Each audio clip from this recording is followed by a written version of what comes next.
live for the final time in 2025. Leicester City are in action. It's under the lights here at King Power Stadium. Kickoff is in just under half an hour's time.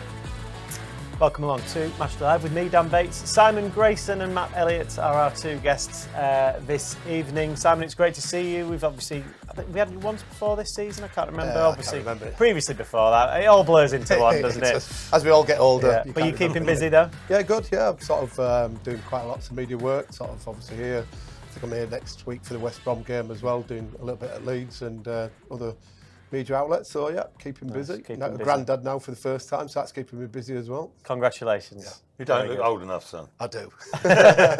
Well, you certainly do, Matt. On to you. You don't have to always stick up for the guests. Yeah, you know I do. Although it's nice to see a high quality guest for a change after Nuge at the weekend. Good Christmas and everything like that? Yeah, just as you enjoy the Christmas period, you get normally over the years you've been playing, managing and stuff like that. So yeah, it was nice to just spend a bit of family time, watch a bit of football on the TV and have a few drinks. Yeah. We all enjoyed that, didn't we? Sounds like a good Christmas. For the last time in 2025, as we've mentioned, Matt, Leicester in action. It's been a year of ups and downs, obviously a fairly heavy down in terms of the relegation. Hopefully tonight it can be ended on a positive note. Yeah, that's the way you've got to approach the game, haven't you? You know, for everyone concerned and first and foremost the players, of course. But listen, the word reaction was mentioned at the weekend. I didn't really get one. Perhaps we can get an overdue one this evening, really, against local rivals. Christmas, part of the Christmas schedule, an evening kick-off under the lights, lots to play for. There's lots to play for the rest of the season, not just tonight, but deal with the immediate.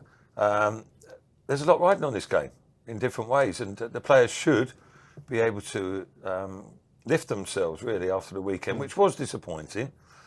But as we know, throughout this season, Leicester are proven to be a little bit erratic, aren't they? They need to provide that consistency of level of performance that they can produce, because we've seen it not so long ago, not just against Ipswich. I think we were just saying off air there as well, weren't we, that it's probably a real good game after a defeat at the weekend to be playing the local rivals, wanting to prove something, get 3 points to try and get back into the playoffs or closer to the playoff situations. A night match here at the King Power can have a fantastic atmosphere. Yes, let's get all of today's team news then, or tonight's team news, rather, ahead of kick-off. And it's quite an easy one, Matt. I think if you were to guess a change, you'd probably have guessed this one. That's standard, isn't it? Ricardo tends to swap in and out with Hamza Chowdhury, doesn't he, when there's two games in a week. So it's Hamza Chowdhury in at right back, Ricardo then dropping out. Other than that, it is unchanged from the side that played at the weekend against Watford. So fairly straightforward in that sense, Matt, isn't it? And I guess it's understandable in a way that you see the change at right back. I think maybe Aaron Ramsey, he's obviously slowly returning, isn't he, from injury. So here we go. Maybe he's not quite ready to come in yet. But there's the 11 then. Stavasic, Chowdhury, Akoli, Nelson, Thomas, Skip and James, with Fatawu, Decordova-Reed and Mavididi supporting Jordan Ayew. Yeah, on the back of two poor results, minimal changes and just a one, as you say, from the weekend. But that's pretty much regulation now, isn't it? Purely for preservative reasons, for Ricardo. Not able to play 2 games in 1 week. You can look at it, as you mentioned there, the only one for me that possibly might have been considered is Aaron Ramsey, but then that's ultra harsh on Decordova-Reed. If it was him who would be omitted, he's been one of the main figures on the positive sense for Leicester of late. I think he's got a little bit more work to do, Aaron Ramsey, to get back in the starting lineup. You'll probably see him feature at some stage, but the other guys, we know they can perform. That's not too different, if memory serves me right, to the Ipswich lineup. So, again, we know what they're capable of. They've just got to stir themselves. As the manager says, they've got to be stronger mentally in terms of their discipline, their approach. Not even the character. I'm not even questioning the character, really, in this sense. It's just concentration levels and application levels. because the capability is there. I say it every week. It doesn't always prove to be the case. I think when you look at the lineup, sometimes as a manager, you either make a decision that you make 3, 4, 5 changes because the team's lost obviously at the weekend, or to actually give the opportunity to the majority of the squad, like one change tonight, which is more on the medical reasoning, to put what went wrong at the weekend right as well. So Martin's obviously decided that he wants to keep the majority of the squad, just one change, and he'll be looking for a reaction from the weekend. As a manager then, did you almost say that to the players? And whether it be the team talk, whether it be at the training ground that week, you say, right, I'm backing you lads to right what you did wrong, rather than going, right, you're coming out, you're coming out, you're coming out. Would you actually have those conversations? I think also it depends on the players that you've got available in the squad. When I look at the bench there, it's a young bench, isn't it, for Leicester? And maybe you haven't got the personnel to chop and change it too much. So it's an easy decision sometimes to keep the same team to go out and get that reaction, regardless of sometimes of having a strong bench.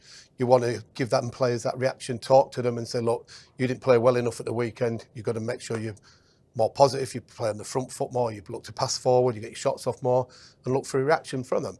Because if they don't get a reaction tonight, I'm sure the next game will make more changes. Because you can end up chasing your tail a bit or something, can't you? Keep making changes, even if there is real, genuine depth in the squad.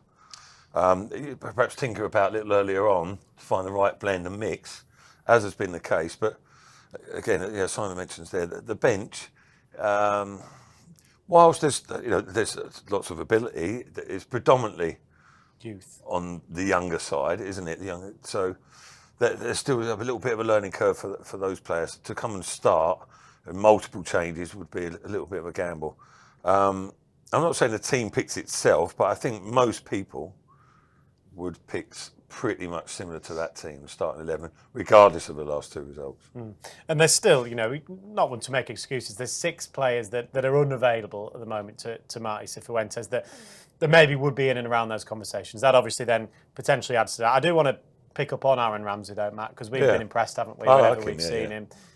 Shame he had those couple of injuries, wasn't it? Suspension to start with, then the injuries. But whenever he's played, he's looked really good. Yeah, it looks as if he's got a little bit of, not arrogance, but a lot of confidence when he's on the ball. He wants the ball all the time.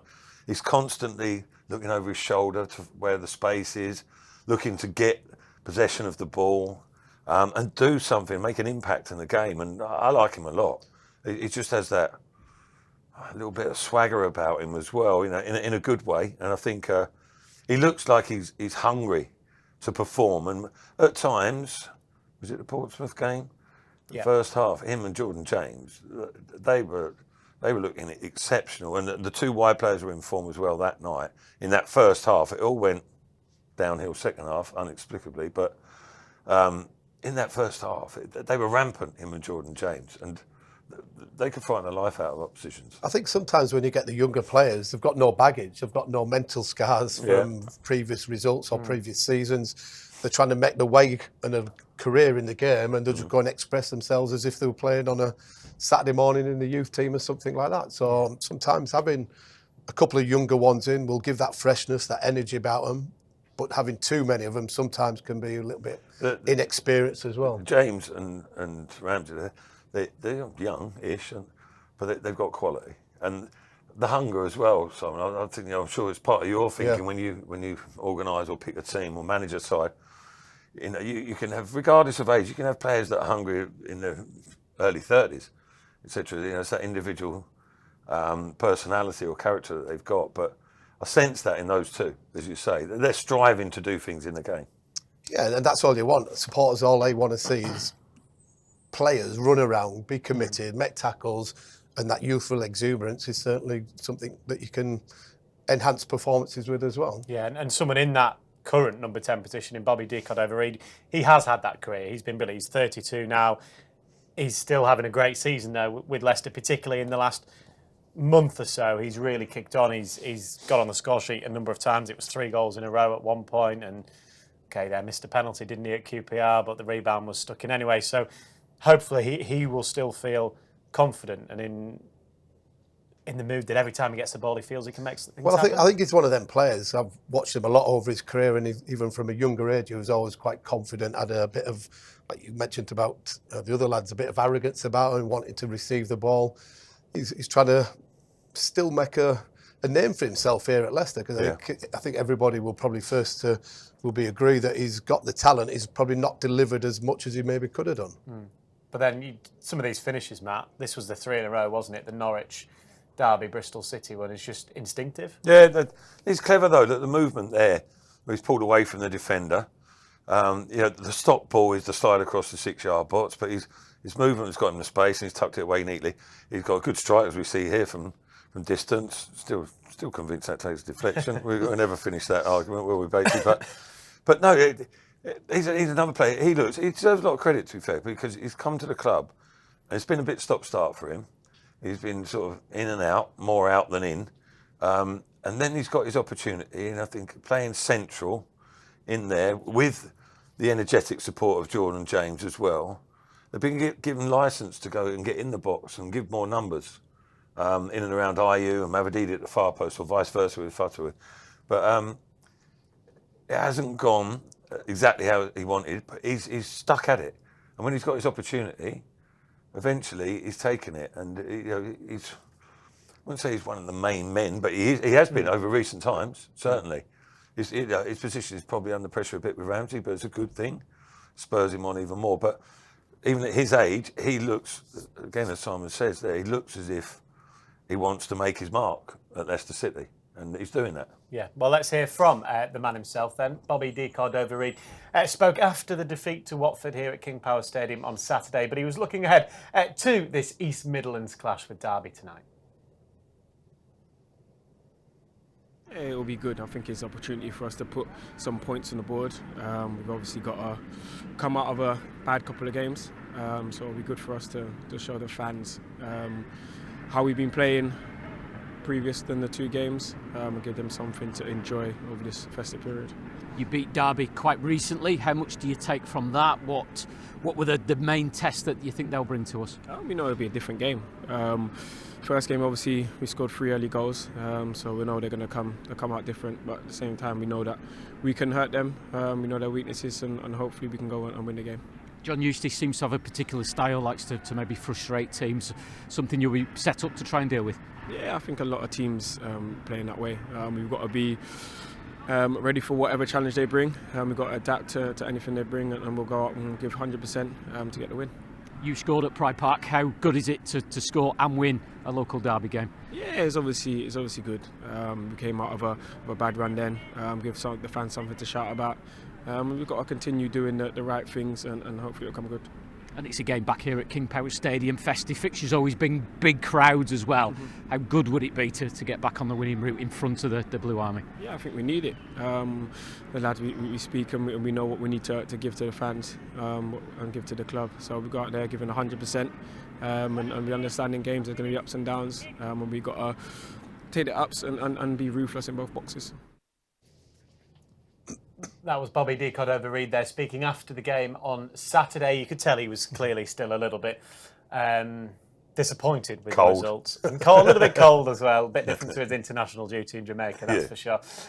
We are, just under 15 minutes now away from kick-off here at King Power Stadium for this final game of 2025. If you're not coming and you are watching it with us, then the game is available as ever on Fox's Hub. For international half-season passes, they're available for £90. Basically, anyone outside of the UK can watch the game with us on Fox's Hub this evening.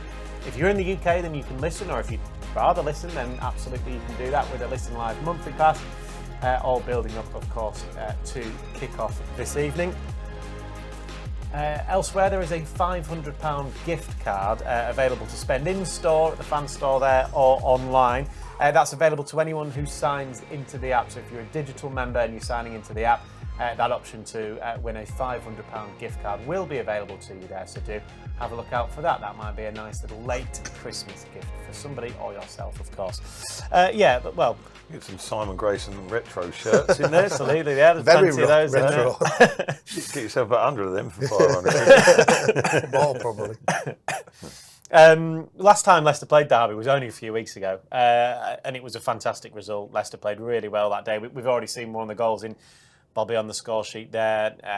Was it Jordan James was as well in that one, as was Oliver Skipp. So it was a really good performance that afternoon. How much of a relevance is that to this game today, do you think? Well, it can work both ways. From a Leicester perspective, it'll all be about, look, we've played these recently, we got a flying start, we've won the game quite comfortably, really, we played really well. On the other side of it, Derby will be going, look, they beat us a few weeks ago, we've got to be better, we've got to put what went wrong right.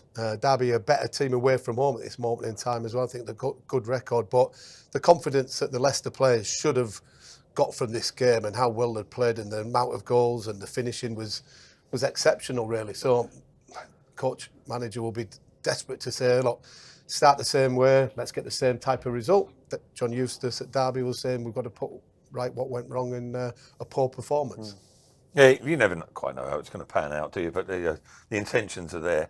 But Leicester do have that confidence of knowing that they can hurt Derby if they string things together anywhere near like they can do. I think Derby would be a different proposition this game. They were exceptionally fragile defensively, and that can't be a regular occurrence week in, week out, looking at the position they're in. But it's got to make it a good game, isn't it? For a number of reasons. We mentioned local derby, and both teams desperate to get 3 points, really. 1 point's not doing either of them too much good. So a lot to play for, and looking forward to it. It was always a good game, this, wasn't it, when we played in them as well, and for the supporters as well as the players, you know what's expected. The bragging rights are there. It is a big derby match for both sets of supporters, and obviously the 3 points are vital for both teams to get them closer to the playoffs. Yeah, they've not actually lost since that game, Matt. So, albeit 3 draws and 1 win. Yeah, we don't know not world beaters, but it was a little bit freakish the way it came around. Those 3 quick goals. I mean, it was good play from Leicester. Don't get me wrong. Particularly that first goal, and the third actually. No, it was good play. It was weak defending, just generally by Derby. Leicester could have had more, but I wouldn't expect that same scenario again. It doesn't happen that often, but Leicester have got to have confidence from that. You use what positives you can, don't you? And it wasn't so long ago, but Derby again, as mentioned. They're going to be under pressure from their supporters. They've got to perform. They've got to at least put up resistance. And I think they'll do that tonight. I think it'll be tight, very tight tonight, and hopefully Leicester can come out on top with that little extra bit of quality. Yeah, that was a good example, though, the goal that we were seeing there, Simon, wasn't it, of the quality that Leicester obviously possess in the likes of Fatawu, James, Decordova-Reed. They got bodies forward. You see the number of bodies in there on the goal. I think that'd be a key point tonight, is that the individuals that played in that game got the better of the Derby defenders, and that will be a confidence boost for them, knowing that they played them a few weeks ago. That, something I had you on toast. Fatu were playing on the right hand side against the left back, and be going, I destroyed you the other week, I'm going to do it again tonight. So all them positives you got from them game against the individuals, it's not as if you're playing against a team that of 4 months ago and it's a different back four. It's probably the same team, Derby, that played against at Pride Park. Derby are going to be, despite Leicester's results at the weekend, they're going to be wary of Leicester because they know what they're capable of. They've been damaged before, but at the same time, is it going to be the same Leicester that turns up? That's the problem. We don't know at the moment, do we? It's the same back three in terms of the 3 central defenders. Just one of the wing backs has changed, but so really a very similar defence to one. But so you're obviously not reading too much into that game, are you? A few weeks ago? Because if they played like that consistently, they wouldn't be professional footballers probably, because it was pretty poor. Not this level of football. So they're obviously better than that. I would expect a better performance than that tonight. I think the interesting part will be how deep Derby's wing backs play. Does it become a back 5 and they be very solid? If they're pushing forward and they leave 3 versus 3, then it's an open game. Then the Leicester's front 3 can have a field day, to be fair. But I would expect John Eustace's team to sit back, and then the full-backs have to join in, Chowdhury and Thomas at left back, pushing the wing backs even further forward to keep them sort of as a back 5 rather than a back 3. Again, when you're a manager and a game is like a local derby, there is the extra element in there. Do you as a manager have to remind the players sometimes these ones mean more? Do they know it themselves? You'd like to think the players do, but how many players live in the area now to realise that it is. And when we played in the derby matches here, we all lived in Leicester, so we knew exactly. We had supporters reminding us left, right, and centre. Maybe there were loads of Leicester players living in the area, but they should know what they're doing. The manager will say something about it all as well. But it's a big game for both teams. They're exciting to be part of. Aren't they? Definitely. We had some great nights here. Filbert Street. I think Ewan Roberts got a hat trick once against them, and obviously we beat them in the playoff final as well. So the record against Derby is really good, isn't it? I don't think they beat us too many times. No, yeah. Hopefully that continues. Recent record actually is good against Derby, particularly. Yeah, generally through the years, but which doesn't really mean a lot. You know, it's more. I'm looking on all the positives. No, Matt's done the opposite. No, it doesn't, though, does it? I mean, but listen, if you're a player and you look back historically, then perhaps it gives you a little lift, and it maybe, I suppose, you try and cling on to anything that you can. Exactly. Use what positive you can, but it's all about performing on the night. Of course, isn't it? At the end of the day. And fingers crossed they do just that. What are we now? Just under 8 minutes away from kickoff. That means we can hand you over to our commentary team. Charlie McGuinness is alongside Gerry Taggart. We'll hear more from Mr. Positive and Mr. Negative at half time. Like then again at Christmas full time. Grinch. Before we do hand over to the commentary team, though, here's a little explainer of what is available to you and how to find it on Fox's Hub this evening.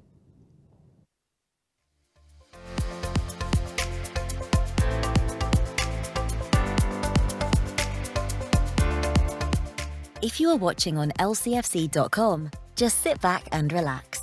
If you are watching on social media, the live stream will finish shortly. If you want to continue enjoying our coverage, you'll need to head over to lcfc.com/Fox's Hub and purchase one of our game passes. If you are watching in a territory where the game isn't live on TV, you'll be able to watch a live video stream on Fox's Hub.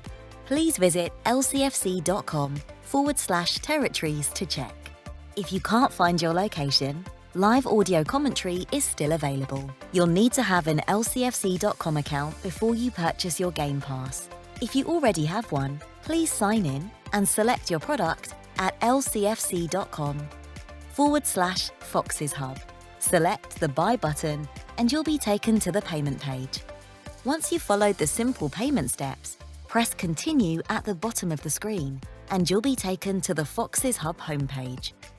If you purchased a video pass, please select Watch Live from the Fox's Hub drop-down menu. If you purchased a Listen Live pass, please select Listen Live. If you purchased a seasonal or monthly video pass and the game is not being shown in your territory, please select Listen Live. If you are having a payment or technical issue, please email Leicester TV Support at streamamg.com. Thank you, and we hope you enjoy the match.